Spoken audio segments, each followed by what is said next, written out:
Hey, welcome to the Trash Picture Show. Couple of movie recommendations, starting off with Ray Harryhausen's Special Effects Titan. This is an awesome documentary exploring the rise and influence Ray Harryhausen has had on both visual effects and cinema. You have contributions from Peter Jackson, James Cameron, Nick Park from Art of Animation even gets a nod in here. Tim Burton, Guillermo del Toro, John Landis, Joe Dante, they all expressed their love and admiration for a man who basically shaped modern effects. It's amazing to see how far we have come, but also how an influence such as stop motion animation has had on contemporary effects. And it's awesome. You see Ray Harryhausen basically as a pioneer of visual effects. Visual effects were kind of frowned upon, I think, in early cinema, but Ray Harryhausen solidified them and made them kind of something that was a must. If you're going to do a big kind of monster feature, you needed something like a Ray Harryhausen creature, and it's awesome. It's a great documentary. It's from Arrow Cinema, and yeah, if you're a fan of Ray Harryhausen, this is definitely a must. Speaking of which, a classic by the man himself, Valley of Gwangae. Essentially, it's cowboys versus dinosaurs, and we have a traveling circus in Mexico. Basically, they're on the skids. They need something to kind of boost their profits and boost their kind of revenue, and they end up coming across an eohippus, which is a little prehistoric horse.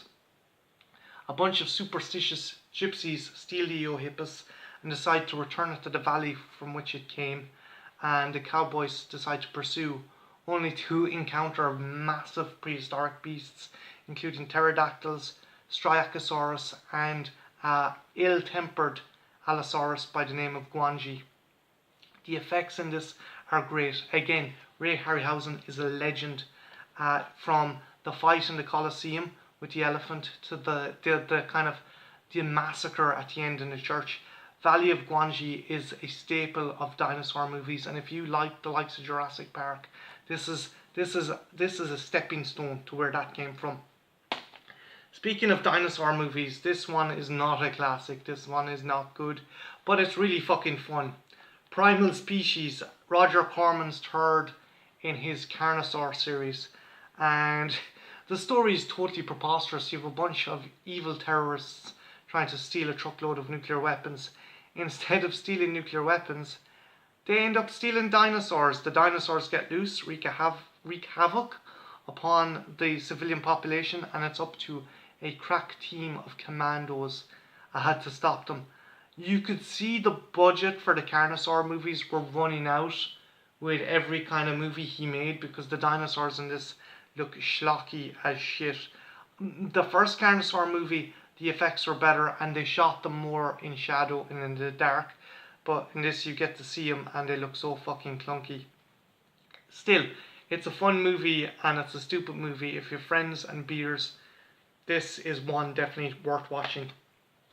Next up, we have the awesome Fortress by Stuart Gordon. Stuart Gordon done the Reanimator movies and From Beyond, and you have Christopher Lambert as a commando by the name of John Merrick, who lives in a future where people are only allowed to have one child.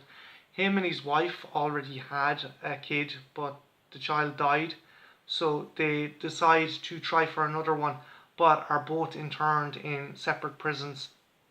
The thing is, there's a kind of totalitarian government in the future, so the prisons are really, really kind of strict and dangerous. The one Lambert is sent to is 30 meters underground, and you have like cybernetic guards and explosive collars, and it's a real fucking nightmarish prison. So he decides to join up with another bunch of prisoners to escape. Really good cast. You have the staples that are usually in the Stuart Gordon movies, from Jeffrey Combs to Tom Towles, but you also have Kurtwood Smith, and I think this is Clifton Collins Jr.'s first movie. Really fun, really exciting, and Christopher Lambert, when he was good, and this was one of his last decent movies, I think. Definitely worth a watch. If you get a chance, definitely check it out.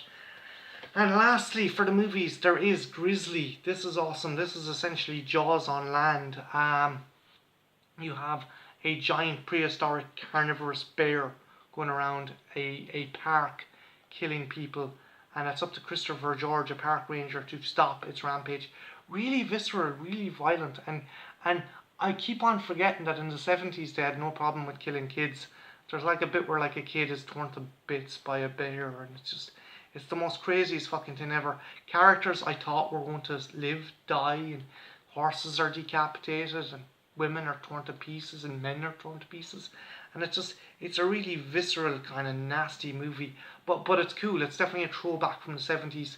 And if you like creature features, this is definitely one to give a go to. And lastly, I'm going to give a shout out to an awesome comic I just finished reading, The Punisher, The Platoon. This is before Frank took up the mantle as the Punisher, and it's his first tour. And he starts off as a green kind of lieutenant that his unit are very kind of suspicious of, but then as they get to know him, they realize this guy is actually a really good, decent, competent kind of leader. And the story is tragic because it's not something that's kind of down and dour tragic. It's tragic because you see the potential that Frank had. There was a really decent human being here. In the entire comic strip, Frank doesn't lose an entire man. He is so competent and good at his job.